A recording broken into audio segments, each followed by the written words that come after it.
remember songs like Mzee Amesema Turudi Mashambani, basically calling the nation to work. There were songs talking about the rallying call the head of state had, which was Harambe. The president himself, President Jomo Kenyatta, was known to really enjoy entertainment from traditional dancers. And if you go around the country, you will see that there were artists and performers who were rewarded in that era in kind. While some would get some handouts, while some would get paid, others even got allocated pieces of land. Some of them were able to possess some of this land. Others found themselves in problems many years later, like the Nyakenywa women around the country who would get land because they were entertaining the president, and later on find themselves in problems because they occupied government land without the requisite documents. So at that time, the creative economy was nascent. There was a great effort in finding the sound of the country and the nature of how to communicate at that point. When it came to the second president, this is the era of the glorified choir. While the choirs were thriving, because the choirs really did thrive in this era, there were problems in other sectors of the creative economy. You find that it is around this time that very objective and hard-hitting authoring of books was really frowned upon. You'll find that stage plays and stage performances, even comedy, was really in a space where they were not quite allowed to express themselves as much. It is in the era of President Moi that we saw quite the death of visual artists. You know, the galleries that existed previously were shutting down around this time. But in the tail end of the Moi era, we saw a lot of agitation on the streets. People were asking for the return of multi-party politics. People were asking for the president to be kicked out of office. And in this whole clamor for the second liberation, the arts were able to join in.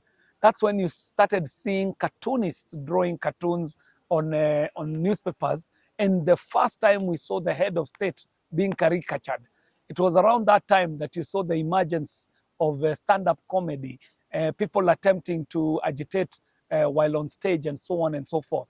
Around this time, the few forms of art that seemed to be thriving were one, as I said, the choirs. You remember the era of the mass choirs in schools.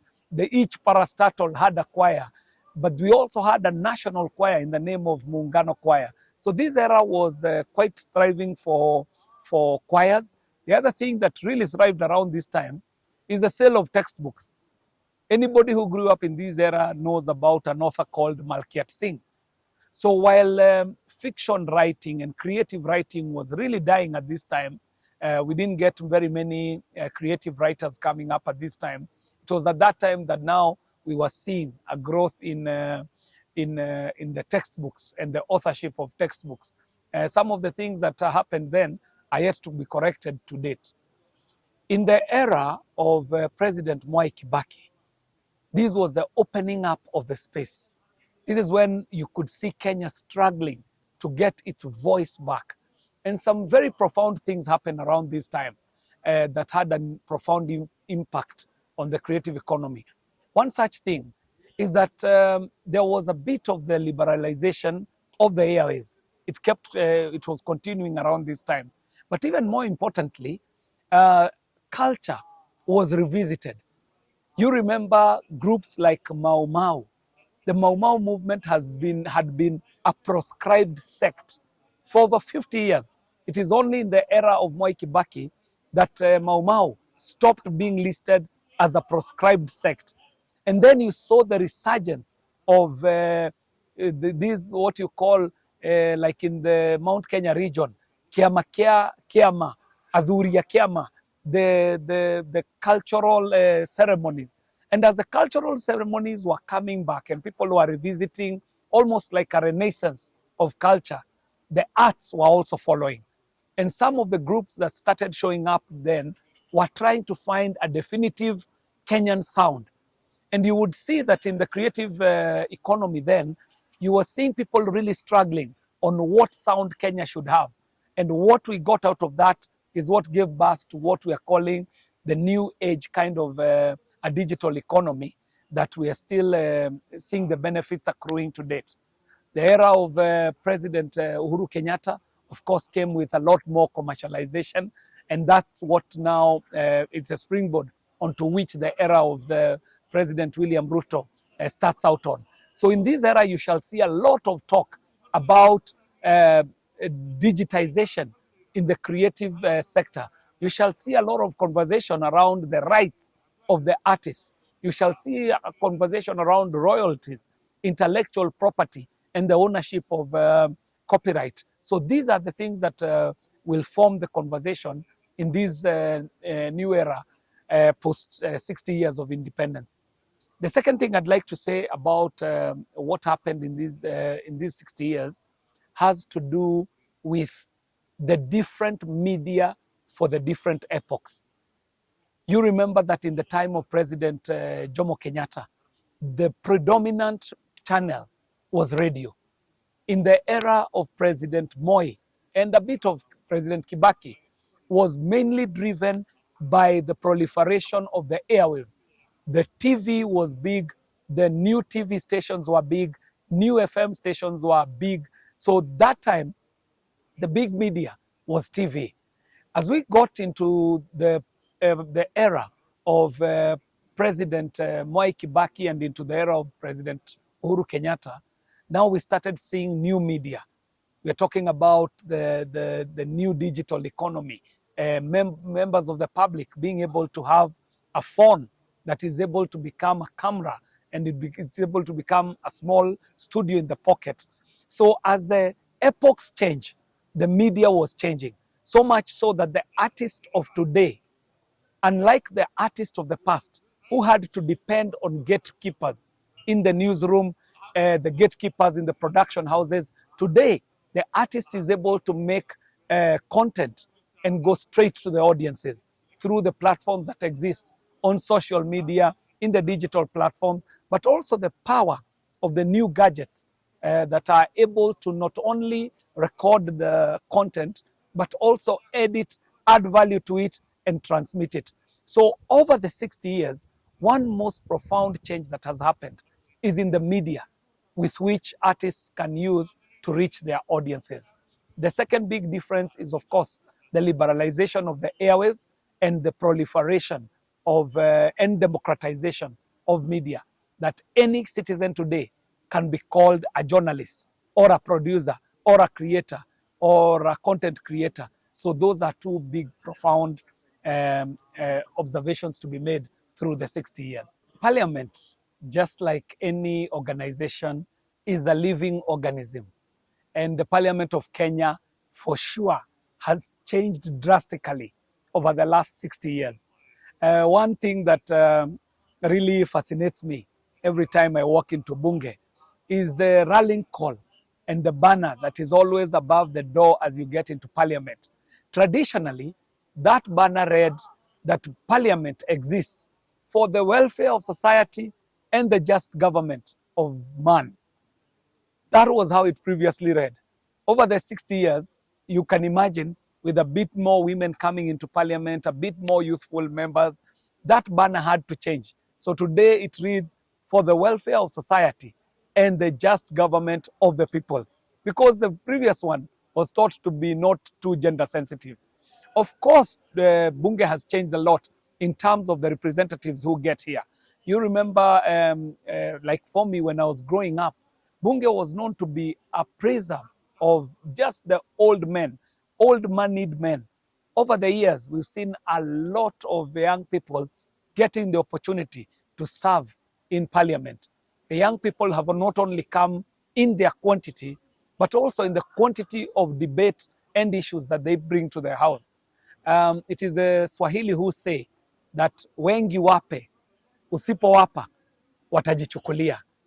And in a country where the median age today is 19, and the majority of the population is youthful, you can be sure that the youth are taking their rightful place in Parliament.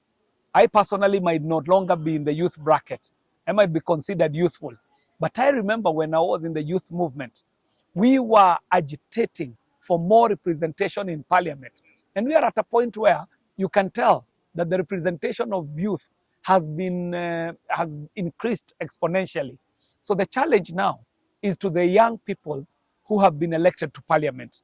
They'll have to show the difference between the quality or the value that they bring into parliament as compared to the older representation. They need to be cognizant of the issues that they need to be championing in Bunge. So Bunge has also changed in a big way in the sense of issues that have been canvassed in parliament, especially in the last few years, issues that are very youth sensitive. We've got motions that specifically speak to matters youth.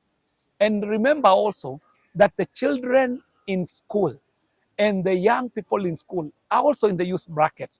So when laws are being made around employment, around school, around TVETs and technical institutions and tertiary educational institutions, all these laws have a bearing onto the youth issues and the youth agenda.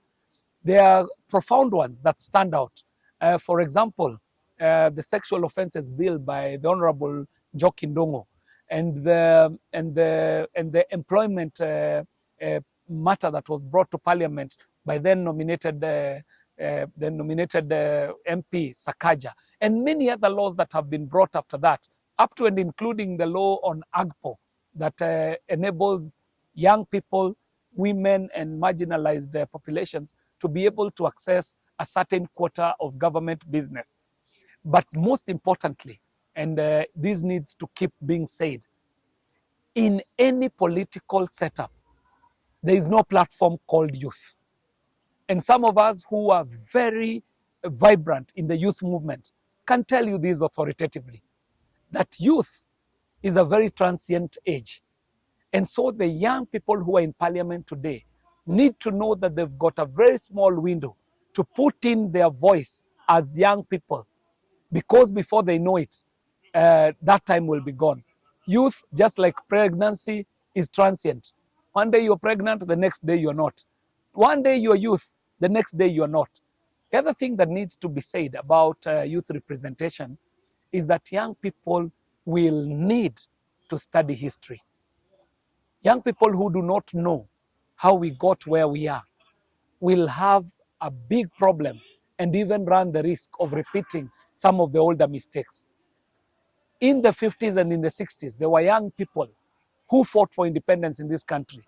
They were called the freedom fighters, the Mau Mau. They were youthful. Whatever they did was good and fitting for that time. The youth who came up in the fight for the second liberation, they were very youthful. And in their time, they knew what they were clamoring for. And that belonged in that time. The time, the style and the mode of agitation belonged to that time.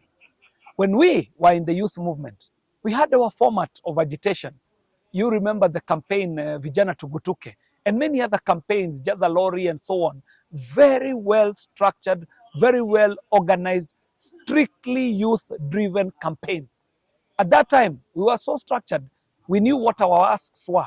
We were asking for a youth ministry. We were asking for increased representation in organs of decision making. We were asking for a youth fund. We were asking for the National Youth Council. We got all that out of the agitation of our generation. The youth today who are in places of influence should not use the tactics of the Mau Mau or the tactics of the people who fought for the second liberation or the tactics that we used in our time, because those lessons are already learned. Those should belong in the book. Now they should now devise new ways of agitation, new ways of raising their voice, new ways of finding spaces in the places and organs where decisions are being made.